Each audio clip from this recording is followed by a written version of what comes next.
Thank you for coming back to the Coughy House Podcast. We're here to spill the tea on the latest happenings in the medical cannabis industry. I am your co-host, David. I am here with Alyssa, and we are here with BJ Olson. He is one of the co-owners of Unity Road in Hartford, and he's going to be our guest today. And we'd also like to give a shout out to High End Glass for allowing us to use their space to record today.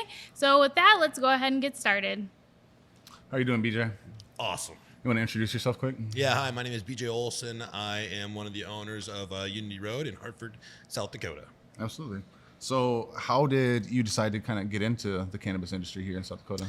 Well, so I own Unity Road with my longtime, best friend, Adam Jorgensen, and really it kind of came on a whim. His son, actually Adam lives in Arizona, I live up here in South Dakota. His son plays competitive baseball. Probably about 6-7 years ago, they came up to Omaha for a tournament. I went down there to see him, and we had a boys' night, and through that boys' night, we just kind of started dreaming about, wham, wouldn't it be awesome if we went into business together someday? And then, discussion of, well, man, wouldn't it be awesome to own a dispensary? And right at that time, it was getting talked about getting put on the ballot and everything. So as things kept getting closer, we're like, are we really going to do this? Should we do this? And, it decided to kind of jump all in, and we made the decision and stretch forward. I mean, it was great. It's been an amazing ride, and something that we're truly passionate about. Like, we understand the importance of the medicine, and it's something that we can do together, which is pretty awesome. That's awesome. And you guys were the first dispensary to open in South Dakota, right? So what was that like? It was incredible. So July 27th, 2022, we opened our doors, and that day we served about 150 patients in the state. State of South Dakota was waiting for something like this to happen. Right. And if you think about it, when we opened the door, there was about 1,650 medical patients at that time. So day one, we almost served 10% of the available market, which was pretty crazy. But that is crazy. Opening the doors was incredible. I mean, we've seen so many interesting people come through with some amazing, incredible stories. That's awesome. So a lot of people come in, and obviously with you being the first dispensary open, we're first-time patients and first-time customers. What can you tell people, what can you say people should expect to come in as a first-time patient? Or what should people expect coming into Unity Road as a first-time customer? Yeah, so we are an education-focused dispensary. Our biggest thing about what we do, because being the first one, a lot of people, when they came to us, it was the first time that they had ever been in a dispensary. So we're very much education-focused. So when somebody comes into our dispensary, one of the first things we ask is, what's their user level like? Like, are they a pro, or is this something that they haven't even thought about since the 80s, 90s, or ever in their life? Right. And then if they are a pro, kind of understanding what their method of consumption is, kind of take us on that guideline, show us what you want, and then we'll kind of guide you through our store to make that perfect match, right? And we're always available to learn information from our patients too. So we've learned a lot from our customers coming in. But then we look at those first-time people that are coming in, and we really walk them through the entire process. We take them through our store. We show them the differences between flowers, between vape cartridges, between edibles, tinctures, and we talk about the different effects, the different onsets, what they should expect from each one of the different types of strains. And we really focus on making sure that the patient has an understanding of not only what they're getting, but what the process is beyond leaving our doors. Right. That's huge. So what would you say is the average age of patient that you see? Yeah. So, the average age has definitely changed month over month, but I can tell you, when we first opened our doors, our average age of our patient was 57. Now it's gone down quite a bit. I think we're at 43, which is awesome. I finally average age. But we are seeing a lot of the older crowd come into our store, and really a lot of first time experiences with cannabis. Right. There's been a lot of people out there, and I can personally say this, that have kind of been fearful about openly admitting that they are a cannabis user. And I know that having a establishment that they can go to and feel comfortable, like telling them what they want and leaving the store, that's a huge thing. It's like, yeah, you can come in and feel comfortable, but do you feel safe going home and consuming the product, knowing what it is and what it will do, what it affects, and what it might be able to help? Obviously, as a dispenser, you can't sit there and say, oh yeah, this will cure this or do that, but the goal is to help make baby steps towards that progress. Absolutely. You know, that's one of the funniest things that I think when people come in, we provide that safe space, right? So what has been taboo for so many years and can't talk about, now we provide an environment where we're asking these open questions. How much do you consume? What's your favorite method? Yep. And I mean, we literally get people that look both ways, like, okay, is it okay to tell you that I've, been smoking weed for the last 5 years, or that, I get it from a guy that does this, whatever, Yes, it is, because it's very important for us to know what we're dealing with, what sort of level of engagement that you need. And we provide that, like I said, that safe space. We have that commonality, and people just open up. I mean, they tell you some wild stories, and it's a good time. And it's a really good way for us to engage and get to learn about our patrons more. I mean, we've got regulars that come in that, they know a lot about us. We know a lot about them. It's great. It's an awesome place. Every day that I work in the dispensary is like a fun day at work. That's awesome. So your dispensary is actually like the first one, obviously, that I went to, and I was at your grand opening, and I actually, went inside, and I had your budtenders walk me through the whole process, right? Like, they asked me like what I would be interested in, using it for, if it's sleep or, back pain or something like that, and then they would, give me some suggestions and some options, but obviously I could still buy whatever I wanted, and I really appreciated them walking me through all of that and just seeing how they treat new patients. I guess being in the industry, it's important that people feel like they're safe, like you said earlier, and also very like they have a place for resources, right? And they can ask questions. So one thing to note about Unity Road is we are a franchise. We are the only cannabis franchise in the United States that is registered with the federal government. And because of that, we have certain criteria that we have to meet in order to open up our doors. And education is a big piece of that. We actually have Faye Powell is the director of education for all of Unity Road.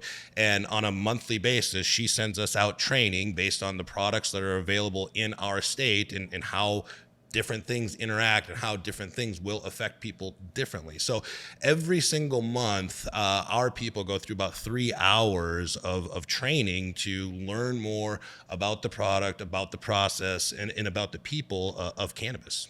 That's awesome. Yeah, I mean, because it's, excuse me, it's still a up and coming industry. I mean, there's still new information comes out all the time about it, and there's no book that says this is how cannabis is and it's not ever going to change. Like, I mean, with alcohol and tobacco, there's been, like I've repeated this before, but it's been legal for a long time, so what it is, the different variations of it, and blah blah blah, whatever. But when it comes to cannabis, like it changes, and like you see the THCA, THCO, and all that other stuff that pops up in like the vape shops and stuff like that. And so education is a huge thing, and because people are confused. I mean, if you have somebody who isn't really into the cannabis like that, and even myself, like if I look on the shelf and I see 100 different products, I know, but before, like a year or two ago, I wouldn't have any idea what I was going to grab. Right. So yeah, budtender education is a huge thing. I personally, I still feel overwhelmed when I walk into a dispensary and I look at that wall. I still feel like, oh man, there's so much here. What should I take? Speaking of like the amount of products, how do you think? I know South Dakota's we've been legal for like over a year now, but you guys have only been open for 6-8 months. 6 months. How do you think, in comparison to other medical states, that South Dakota is doing, like with the availability of products and stuff like that? We're getting there. So I think some of the biggest things that we look at as far as our product selection is it's really going to be patient driven. All we had was flour right away, so that's all that was available. But we heard from so many people, gummies, edibles, right? And the manufacturers brought them to us, and now they're doing really well. And now we're starting to see some of the waxes come on. Some lotions are starting to come out as well, bath bombs, etc. So it really excites me to see where this industry will evolve over the next 2, 3, 5 years, when we can start getting some some drinks and some different sorts of ways to consume outside, like topicals, for instance. Get some more topicals that will help with some different pains in different areas. But direct muscle pain, stuff like absolutely. that. Yeah. I mean, there's so much stuff out there, and us in a young market, we don't know, right? So that's one of the things that I really enjoy when I do travel, especially to established cannabis markets. I like going into their dispensaries and just looking around. It's like, oh, that's so cool. I can't wait till we get that. And I love the patient aspect of it. Like, even if you work at a dispensary, own a dispensary, you can still go to another dispensary locally or wherever. And the cannabis industry is just such a happy, welcoming place. Like, you can go in another place and, you just feel welcome 9 times out of 10. And you can ask questions. Like you said, even if you do travel, there are a lot of places, going back on the budtender education, that are out of state that you can go in and be like, hey, what is this stuff? We don't have this yet. Right. And I hope that it continues to be like that, because we need it. Yeah, absolutely. People need options. Absolutely. I'd say one thing, regarding product availability and that type of thing, one complaint that we hear over and over right, is like product pricing and why it's high or more expensive than it is from the guy in the corner and that type of thing. So kind of walk us through a little bit of like how, prices are now and how you see that in the future getting better. Cannabis economics, right? Cannabis 101 economics. So, this market is just like any other commodity, right? Where it's driven by supply and demand. Right. So in the beginning, there's not a whole lot of patients. So it takes a lot of money to get these dispensaries, these cultivation and these testing facilities and manufacturing facilities going, right? There's a ton of money involved. And the other thing coming from the cannabis industry is nobody's going to borrow you that money. So every business that's open right now has a ton of cash that's tied up into that. And because of that, people need to make money when product comes out. So, what we've seen right away is some pretty high prices based on the availability. We're starting to see those prices come down quite a bit now. I think there's about 20 cultivators that are out there. So there's starting to be a flood of product available. But they're also starting to take some of that extra product and use that for manufacturing to turn it into some other types of product. But what I see is our pricing market probably correcting itself or getting a lot better within the next 3 to 4 months. Just again, the card counts are going to continue to increase, and the product availability and the harvests are going to continue to increase as well. So again, supply and demand. If there's more supply, more demand, or and more demand or supply to meet that demand, we'll be able to get it out there. But the big thing with this industry is, in the beginning, we see a ton of people go out there and support this, right? And then when the pricing came out, it cost me this much money to get my license. It cost me this much money to go in and get a eighth of cannabis. It cost me this much. It all comes down to a pricing match. But if you want the industry to survive, if you want the industry to be around, in 2 years, 4 years, 5 years, you have to support that industry that you voted for. You can't, say out of one side of your mouth, I support legalized marijuana in South Dakota, but then on the other side of your mouth, well, I'm going to still go buy it from Joe down the street because it's half the price, right?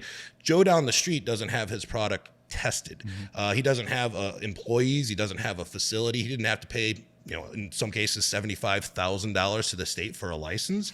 So yes, there is a money factor in that. Are these dispensaries making money yet? Most likely not. I know we're not. I know there's a lot of other dispensaries out there that are not. So, it's getting there. The economics are starting to kind of turn around. Once the card count goes up, once the industry starts to get leveled with the right amount of product, we'll start seeing things turn to the patient's benefit for sure. Yeah, I as long as there's progress, that's good enough for me. Because again, it is a brand new industry. You've only, as the first dispensary, been only open for 6 months. But other than like the economical part, what challenges do you think? Because a lot of people are just saying that like owning a dispensary is just a huge cash grab and whatever. It must be the most fun job in the world. Like, yeah, I'm sure being a budtender is fun. But again, the education part, like, it's stressful. So like, what else on the back end do you have to do to like remain open to the public and be able to get people the good medicine, the clean medicine that they need. Yeah, I will agree with you 100% that it is the funnest job in the world. I love what I do every single day. But it's not the cash grab that everybody thinks it is because, again, we're looking at best to try and get a 50% margin. But out of that 50%, we have to pay rent, we have to pay our employees, we have to pay our insurance, we have to pay the licensing, we have to pay the taxes. Oh, and by the way, the taxes, you get to write off cost of goods minus total sales. Nothing else in this industry is right up. So no marketing costs, no nothing. It's just cost of goods minus sales. That's what you pay taxes on. So when everybody thinks that there's a ton of money to be made in this, yes, in a recreational industry, that's possible. Right now in a medical industry with only 7,000 patients and 30 plus dispensaries open, it's not possible. Yeah, hopefully. I know there's a lot more licenses out there. Like if you look on our website, we have a pretty big list, but a lot of places aren't open or using their licenses, whether that be for growing or manufacturing or cultivation.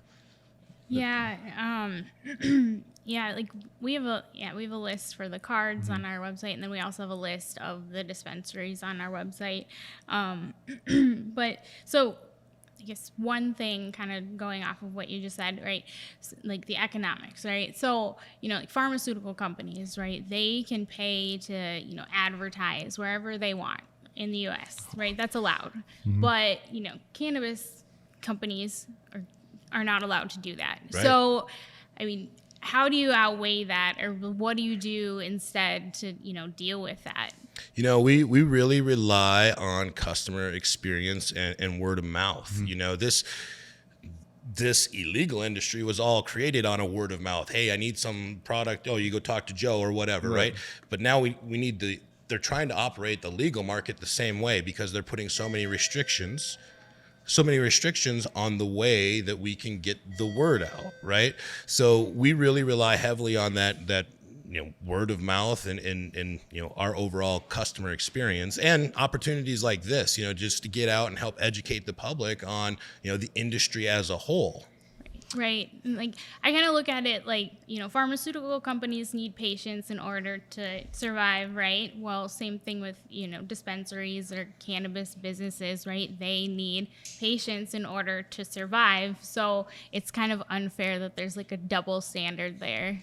Right. You can literally have a commercial saying, oh, yeah, this pill will treat your anxiety, but could give you stomach ulcers, cancer, suicidal thoughts. It's terrible. And that's what blows me away. I joke all the time with my wife and kids is every time you see one of those pharmaceutical commercials come on TV, like the bad stuff is terrible. Like if there was one for cannabis, it's like, okay, might make you hungry, might make you thirsty, right? Probably gonna make you sleepy. It's like, right. You might miss your alarm, right? Like you might have the best day ever, right? You could have. I mean, like you might be just awesome, right? But you don't have to worry about dying. You don't have to worry about tearing your sphincter or some of these other crazy things that I don't know.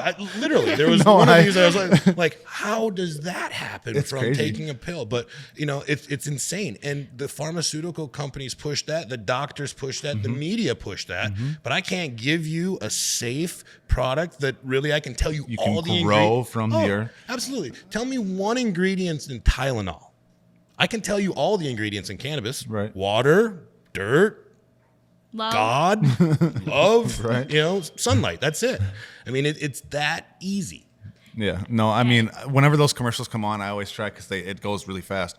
I always try to read the fine print as fast as I can just to see what they say on there. Because, dude, some of those side effects are just astronomical compared to what it's actually like treating you for. Yeah, it doesn't make any sense. I think a lot of people also like don't know that the U.S. is the only country in the world that like allows that, right? Like pharmaceutical companies to just advertise their drugs. I mean, that's super weird to walk into your doctor's office and be like, "Hi, I want XYZ because I saw it on TV." Yeah. And that's the thing. You look at the industry as a whole, and I don't ask for much. I have other businesses and I've done other businesses, and this by far is the hardest thing that I've ever done in the business world. All I want to happen is to be treated equally when it comes to business, right? So if you're going to allow the pharmacy companies If you're going to allow the pharmacy companies to do something, allow us to do something. And for all these people to continue to compare us to alcohol, well, all right, if you're going to allow the bars and the alcohol companies to advertise and market, then you should allow us to do so as well. We get pigeonholed into a category that doesn't exist. Like, we can't do anything without being crucified for trying. Until it changes on the federal level from a Schedule I drug and it's compared and put into the same category as what, methamphetamine, cocaine, heroin. Like, dude, the fact that you can even have that there and not laugh at yourself as a lawmaker is sad. Yeah. At least decriminalize. I mean, at this point, I feel like, they should be at least looking at decriminalizing nationwide. Look how many alcohol-related deaths there are. Look how many overdoses there are in opiates that aren't street drugs. Yeah. Like, that are just prescribed pills. Like, dude, it is. And a lot of times, those people who are on prescribed pills go to street drugs because it's cheaper or insurance cuts them off, but their body literally becomes addicted to that stuff. And yeah, sure, you wake up in the morning and you wouldn't hit a bong before you go about your day to, put you in a good mood, or you need a little bit of tincture at night to help you sleep. How is that any different than somebody going home and drinking 2 glasses of whiskey every night?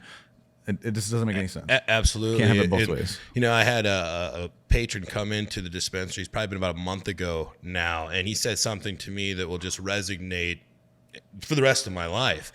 This guy was a recovering meth addict. I think at the time when he first came in, he was on day 21 of being clean.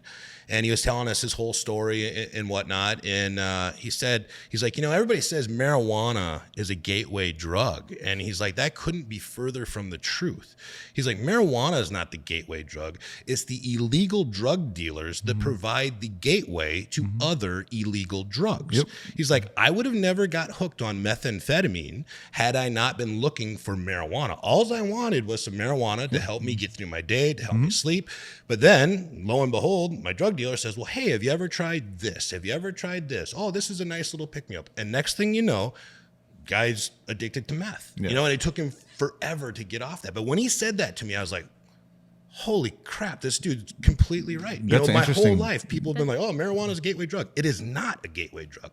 It's the illegal drug dealers that provide a gateway They usually sell more than one thing. to the illegal drugs. Yeah, Or like they're a around people one-stop that have shop. it. Just unroll it. What do you want? Right. Absolutely. And again, in all of these dispensaries in South Dakota, you're not going to find any meth. You're not going to find any fentanyl. You're not going to find any cocaine. All you're going to find is 100% tested and legal cannabis to be sold to our medical patients in this state. Yep.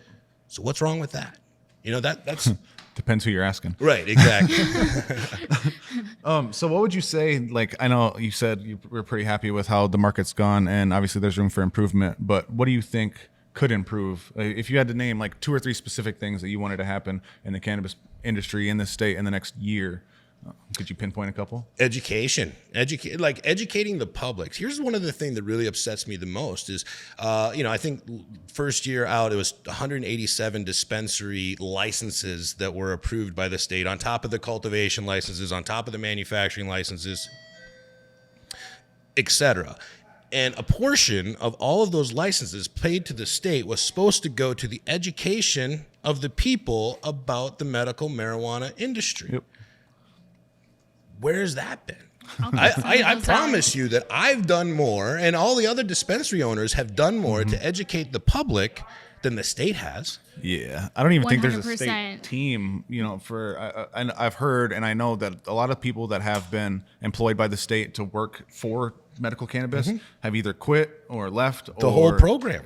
They're gone. Like, Yeah, there's no one-stop shop for information. I mean, they have a website, but it just doesn't give you what you need, right? So, I mean, that's a huge part of why we decided to do this, is to try to bring some of that education out. even on the bills, like I was looking at the bills before I got here, and there's obviously like 10 or 15 different sections, but as soon as you click into it, it literally it says the same thing in every single bill, and you have to sift through it to try to find which each or what applies to each specific segment. And it's like, why can't you why isn't there clear definition of, hey, this is what we're proposing, this is what we'd like, vote for it, vote against it, Right. Like, Yeah. It's I just command F on those bills. Yeah. Like, I'm just looking for Fine. keywords. Yeah, Right. just find. It's interesting.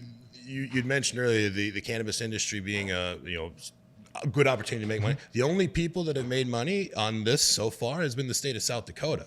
surprise. That's it. period. Yep. But they've not reinvested any of that money back into the education of the public. Or effort. But they restrict me from doing it. They restrict you from doing it. I mean, we're all restricted in how we do it. The only, I guess, governing body that isn't is the one that we're paying to do it, but they're not. So, right now with this legislative session going on, I mean, every one of us, all the viewers, all the listeners, all the dispensary owners, I mean, we really need to make sure that our voice is being heard and tell your representatives, hey, what are we doing to educate the public about cannabis? You've cashed all these checks, but we're not getting the message out. Quote me if I'm wrong, but didn't a particular governor say we would have the best medical industry or medical cannabis industry in the country, a couple months ago? I think we're falling a little short. I guess contact your representatives. Yeah. Right. Start writing letters. You got to Start be the writing change, but honestly, it comes down to the point like people need to fight it. Yeah. I mean, what's gone on so far, which has been great. Yes, we have medical cannabis now. They've shut down other bills twice. Now, the first time it passed and it got shut down. The second time it didn't pass. And I mean, we've already talked about that, but I feel like people need to not accept that. No. There are things that need to happen. Like you can't have the best industry in the country or even claim that we're going to have the best industry in the country and not even put any effort towards it. Like there's literally not even a team of people that are like, hey, this is what we should do for our state, or do research on Colorado and California and the numerous other medical states that are out there. Be like, hey, this is what works for them. This is what doesn't work for them. This is what works for them. This is what doesn't work for them. And let's try to apply it to us and see what works for us. And I mean, obviously it's a fluid industry, so we expect change. As a dispensary owner, you expect change. As a former employee, like I expect change for sure. And you have to stay up to date on that. That's part of the education. But when there's no effort from the state's part, like it's extremely hard to find good information, to find truthful information, and then to promote it because it's not even there 9 times out of 10. Right. And like going off of the bills, like I think it's really a bad idea to leave all of that in the hands of the legislature, right? Like I think that every bill that they introduce regarding, the industry, whatever, I think that we should vote on it. Like the people should vote, not just the legislature deciding whatever they want to decide. I think that they need to just let everybody vote every year on whatever changes that they want to make. I know that they retracted the bill regarding the medical cards, and I mean, basically, that would have kneecapped the entire industry. All that would have done is sent people up to Flanger to get their cards up there, and every dispensary here would have just stagnated until they died. Yeah, that one that they're proposing right now, that it makes you have a established relationship with a provider, and it has to be in a medical facility. A lot of people don't have a primary care provider. A lot of people don't have insurance. A lot of people don't have access. And especially these days where we live in a world of e-care and electronic telemedicine, but isn't available. I mean, we're advancing our technology in our society, but we're still being held to these standards that don't make sense for where we're at societally. Right. And it feels like we are the only state that's doing that. We're the only state that doesn't allow the telehealth visits, and it has to be in person. And, a lot of people, even that, people are super confused about, because they see, a card clinic for the FSST cards, right? And it's telehealth. And then they're all confused, like, well, why can't I do that for the South Dakota one? Like, I don't know, because some lawmaker decided that you needed to see a doctor in person. I don't know. I can't. Not even just that, but the fact that like the people from that area were giving people medical cards and we're openly saying, yeah, this is your medical card. You can use this wherever. And I cannot tell you how many people, and I'm sure that you can attest to this, have come into the dispensary and be like, hey, I don't have a state card, but here's my medical card, and hand you a Flanger card and fully expect to go in there. And then you tell them, I'm sorry, but it has to be a state issued card. And they're like, one of the most heartbreaking things as a dispensary owner is turning away a patient who is in clear need. Yep. Right? And when we opened our doors, that happened way too often. And I blame the lack of education for that. And not only that, we would get so many people, to your point, that would show up with, reservation cards, or they would show up with a printed off piece of paper, of maybe a pending approval, or, another state's card because they say, oh, you guys have reciprocity, I can use it. But that's not there. And I feel that burden should fall on our state as far as educating people the right processes. Because again, now we're talking, there's people who could potentially face jail time, right? Because we're talking about a controlled substance here if they do things the wrong way. I just think that there's too much at risk not to inform the public on the right way to do things. Have it be clear cut. Absolutely. In my dispensary, it's black and white, right? That's the way that the state wants us to run, is black and white and compliant. I expect the same thing from them. Yeah. Right. When And you owe them I mean, money, they come get it real quick. Yeah, right. Yeah. I mean, and I would say like our state is the most restrictive out of any state like across the nation. Like our marijuana laws are incredibly restrictive. You still can't, like you can still get charged with ingestion, right? Things like that, like they haven't decriminalized anything. So if you're not a card holder, you're still very, very, very much on the hook for going to jail or. So funny story. Actually, one of the co-founders of the Coughy House, my buddy Tyler, shout out Tyler. He was driving through town the other day, and they had a bunch of sobriety checkpoints up throughout the entire state. And he got pulled over, and immediately the officer pulled him out of the car and was like, "Hey, you have cannabis on you, blah blah blah blah." And the guy found all of it, and then asked, like, "Hey, do you have a medical card?" And then, like, finally, he ended up letting him go. But it's just like they are charging people because he had a form of concentrates that, if he didn't have a medical card, would probably land him in jail. Yeah, felony. A felony charge. Yeah.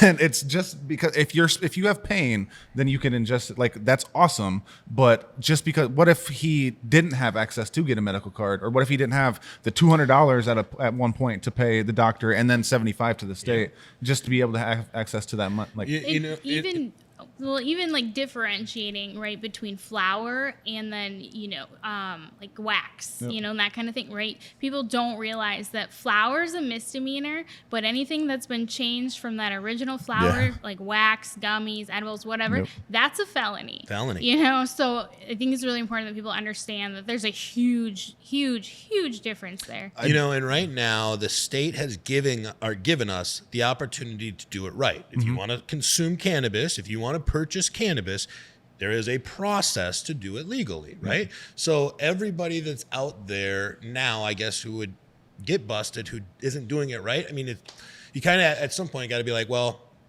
what opportunity? It was there. The opportunity for you to get out of jail was there before you actually went to jail. So, at some point, and again, it comes down to supporting the industry. You want to have a medical program, but a medical program isn't good if it doesn't have any medical patients. right. Kind of going off of what you just said, yes, I wholeheartedly agree to that to an extent, because there are, especially at the beginning, there was only 3 or 4 ailments that people could have had.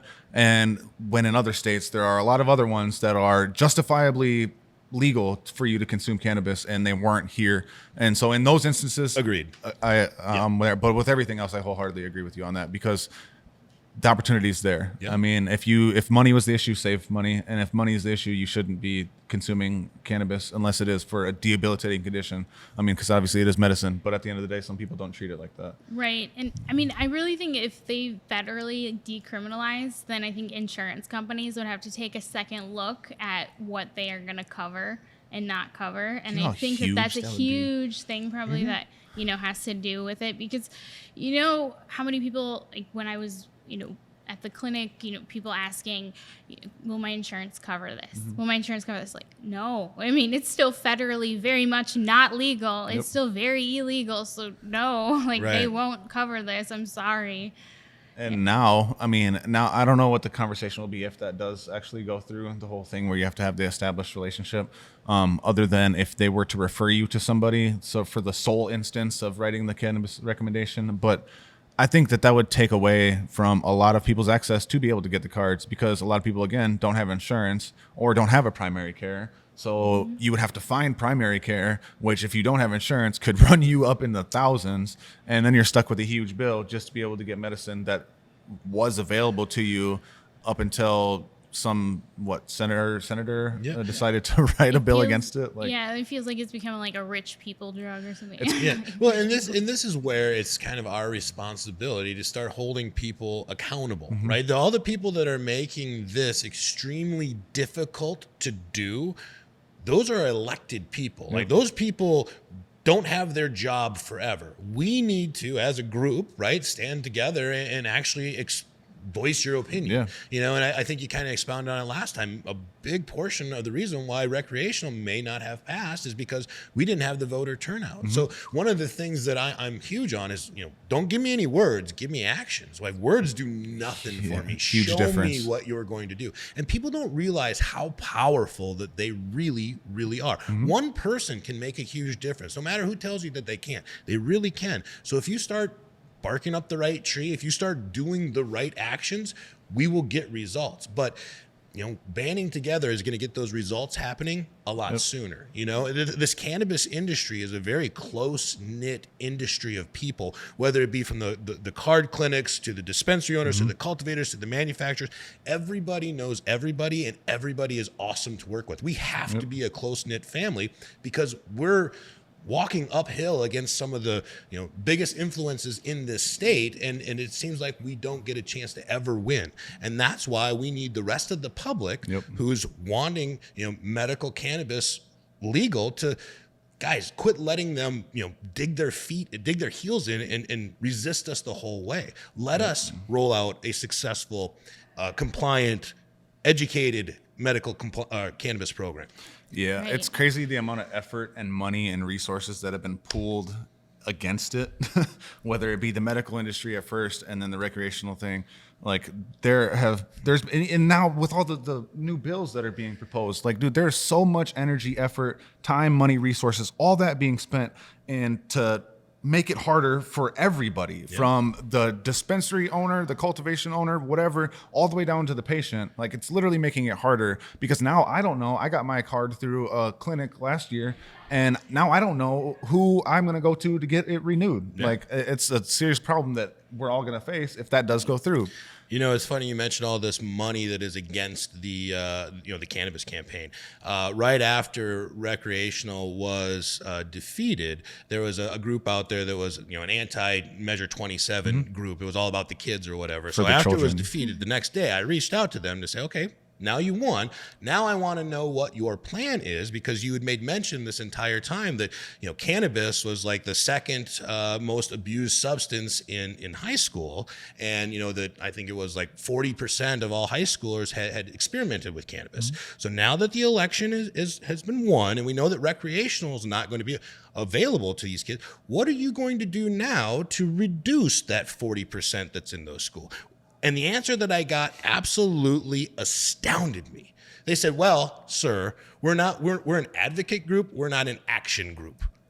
And I'm like, are you? That's insane. Oh, what a freaking non-answer. Yeah, I mean, all they wanted to do was to stir the pot, but they will do nothing for actions. So those are the type of people that we as an industry are going up against. People that will rally the troops against you, but when it comes to fixing the problem or making the issue better, they won't do. I promise you that there is no, cannabis being consumed in high school that is, medical cannabis from one of our programs, So where's it coming from? It was there before we existed.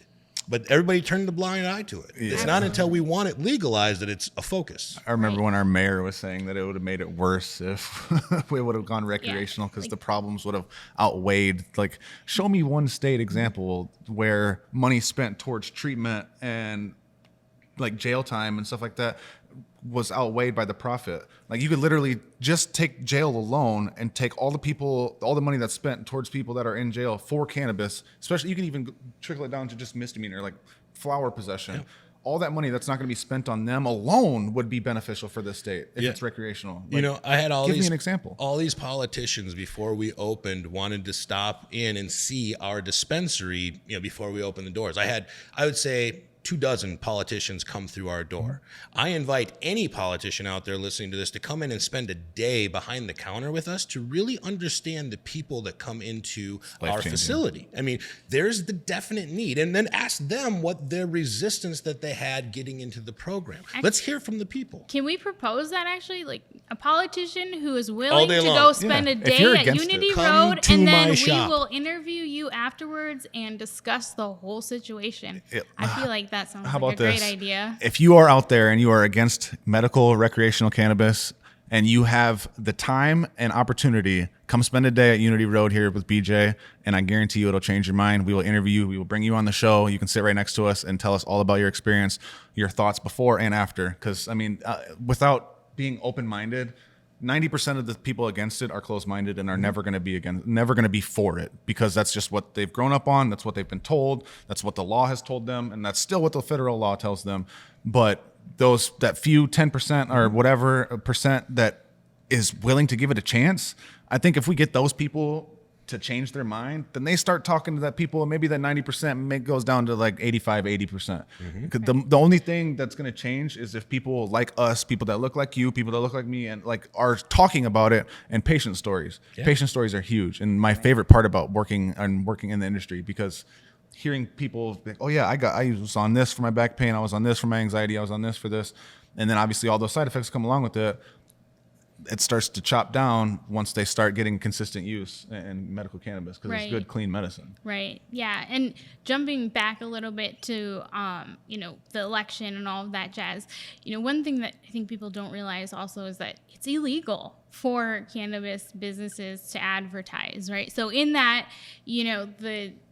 the state or the government legislature, like whoever the the kids campaign was the big one, right? So they're allowed to shovel as much money into their anti-marijuana campaign as they wanted to, but the marijuana industry was not allowed to shovel any kind of money into any kind of education or helpful resources or telling people what's going on the other end. We got t-shirts and lawn underhanded signs. Tactics. That same group, that Vote No on 27 group, I went to my kids' high school homecoming football parade, and guess who had a float in the parade? Vote No on 27 for the kids. They were handing out flyers to the audience and had a big UTV with a marijuana leaf and a big old red X to it. How is that allowed? Because one, I can't do it, nor would I. I don't think that you should be parading a marijuana leaf, whether it has an X through it or not, in front of the entire school district during a homecoming parade. But that's the underhanded tactics that they were using against us. Right. And I called and I reported it, but of course, the election already happened because it was so close and nothing gets done. Maybe a slap on the hand, but we're just at such a disadvantage when it comes to, we're trying to do things right. Like I'm doing everything in my power to do things right every single day, but all the powers that are against us seem to be finding loopholes or different ways to make my job more difficult. And again, that trickles down to the patients. So if at the end of the day, it affects users regardless if they want it to or not. So why not step up? Like, use the voice that you have. Like BJ said, man, you have no idea how truly powerful you actually are. You just have to talk. Like, don't be scared. Just talk.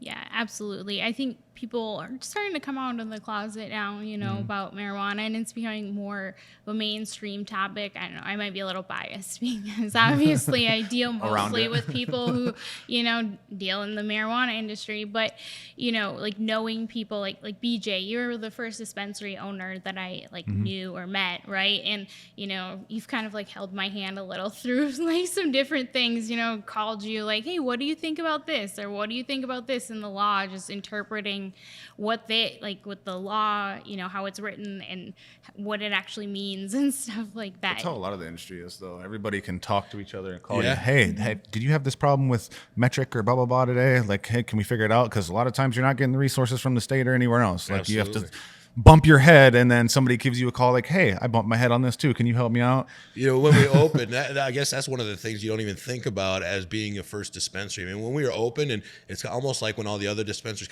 I kind of felt like there was a period of time where we were the cannabis opening or the dispensary opening help desk. Oh, hey, by the way, how did you guys do this? And how do you enter this into Metro? But we're there to help people, our peers in this industry, because for me, it's super important that we get it right as a society, regardless if it's my store, regardless if it's Canacare or Flower Shop or East River Farms. Everybody, we have to work together to make sure that this program goes off without a hitch. We cannot have any failures in this. Just like they say, your weakest link is your worst asset. Right. We can't have any weak links in this industry. We all have to be strong and on our game all the time. Absolutely. I think everybody needs to be as, adamant about it and as passionate about it as you are, because at the end of the day, it is stressful and you aren't getting a lot of help from outside sources. So staying strong, staying consistent is very key, because the patients are obviously the whole reason why we're all here. Absolutely. Giving people a good, clean option for medicine. Yeah, and I think like the dispensaries and everybody who's done a really good job of being very professional about everything, right? Which obviously lends serious legitimacy to the industry itself. So I think it's really, really great that everybody gets along. Like, so it's not one of those, I'm stomping out the competition kinds of industries, like everybody's just like, okay, if you're doing this, then we're going to do this, or how's this working for you? Or, and I think it's great. Right. And the people of South Dakota, the biggest compliment that we get when people come into our store is, oh man, this isn't anything like what I expected it to be. I'm like, okay, well, what did you expect it to be, right? And they, we expected pot leaves everywhere and just to kind of feel dirty and to kind of, feel like a drug deal. It's not. We're legitimizing the industry, right? Every one of the dispensaries around town, they're beautiful. Like, I don't know how many that you've been in, but they are all amazing retail locations. And we're really trying to we are legitimizing the industry to make this no difference than going to a Walgreens or a Lewis Drug for your medicine, right? And we're creating these beautiful retail experiences to make that happen. Yeah, the experience is what makes it for me. I have been to all the dispensaries and in Sioux Falls and a few outside of Sioux Falls. And yes, like you said, they're all beautiful. They're all amazing. But building a relationship with a certain person or a certain location is huge and key, especially when it comes to this, because it is, you're in some uncharted waters. Yeah. Like, especially when you have people who are new to the industry, like a lot of people that I dealt with in the past.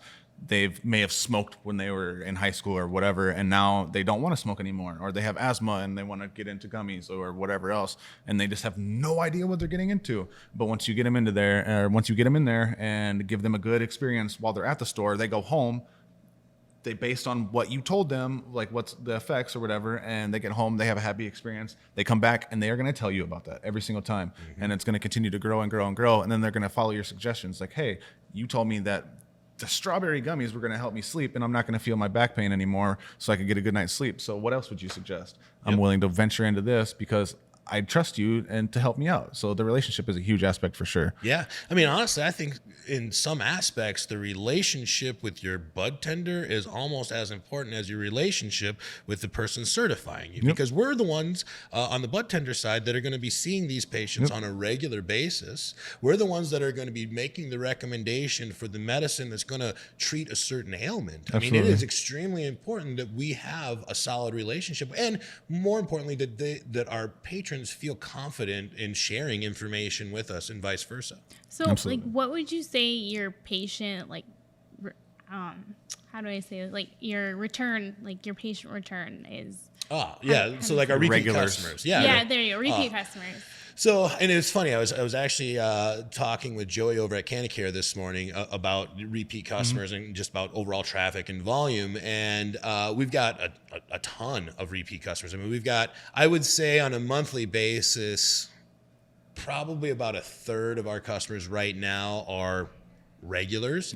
But when I was talking with Joey, they're starting to see month over month and week over week increases in traffic. And the one disadvantage that you have being the first one open is you see the opposite of that, right? When we were the only show in town, you had one place to go and one place to go only. And then the next month, they see something new and they go explore. The next month, something new, go and explore. So we've actually been kind of seeing the opposite, where it's here and here and here. Yeah, but now we've actually kind of plateaued, and now we're starting to see that uptick. But I didn't really realize it either until just like a week ago. It's like, okay, why are we seeing this trend? Well, it's because we're the first one. We're the only option, right? Like, yeah, now it makes a lot more sense. One thing I think with like all these bills and stuff that are being introduced, right? I think that there's probably going to be like a mad rush for people to get cards as soon as they possibly can in case the laws change. So I feel like there is probably going to be like an uptick here in the next few months. Like I remember a when we huge first uptick. started, they were talking that we were only going to get 3,000 cards total In 3 years. Yeah. Yeah. and come on, man. Well, I mean, 6 months ago, we were at, I think it was 1648 or something like that. And right now we're over 7,000. 7,200, Yeah, I think. 72 something. Yeah. 7247, I think, or something Yeah, like that. so I mean that's Don't quote me. crazy month over month increase, and if the market continues to do just that, then this industry is going to survive and do very, very well in the state. Hopefully, If it doesn't, exactly. then it's going to be, there's going to be other issues that come along with it. And again, those issues, any black mark on the industry is a black mark for everybody, right? Exactly. So the first location that has to close for whatever reason, it's not good. Like you look It'll at all be the things all that we over. bring to the state as a whole. I mean, look at all the new people who have been employed in the cannabis industry, right? Right. If one of those places go away, now there's just adding more to the unemployment, and so there's all these other reasons as to why the industry as a whole should be supported, but it's primarily so that everybody can survive, so this industry can survive. Right. Absolutely. I feel like there's always kind of a misconception among everybody about bud tenders, right? And thinking that they're just like stoners or whatever, right? So could you maybe like tell our listeners a little bit about like the education and stuff that they have to deal with in order to do that job? Yeah. So first off, when we put out that we were hiring, it was incredible. Like we got this onslaught of applications. Even today, I would say we get probably 10 to 15 applications a week.